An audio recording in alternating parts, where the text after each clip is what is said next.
Ang lakas makasenti ng Christmas song na yan, ano? Napapa-throwback tuloy sa mga alaala ng Pasko. Sobrang sayaw pag ganun, pag tuwing Pasko. Nakakakain ko yung paborito kong pagkain, luto ng nanay ko. Susurpresahin ka na ng mga magulang. Magkakasama sa isang lamesa, na magkakain lang tayo. Si Teacher Paulo sa sobrang pagkasenti, karamihan sa Christmas decors niya since 2008 pa.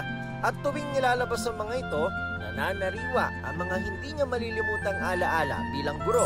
Yung sentimental value at saka yung happiness na nakukuha nakukuha ng mga bata, parang naibabalik ng mga decorations na to. Kahit sa kanyang family home, ginagamit pa rin ang mga palamuti noong bata pa siya. Sineset up pa rin namin kasi para manariwa yung saya. Kasi yun lang, yung Kapaskuhan ang magbabalik sa amin ng mga magagandang alaala kasama ng nanay namin. Ayon sa isang sociologist, pwede raw tawaging ritual ang ganitong pag-uugali ng mga Pinoy na isa raw sa mga lahi na napaka-romantiko at sentimental.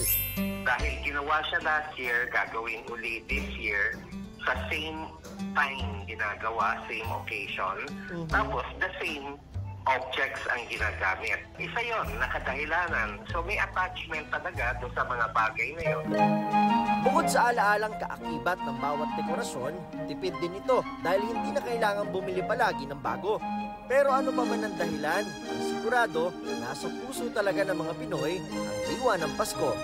Para sa GMA Integrated News, Nick Wahe, nakatutok 24 oras.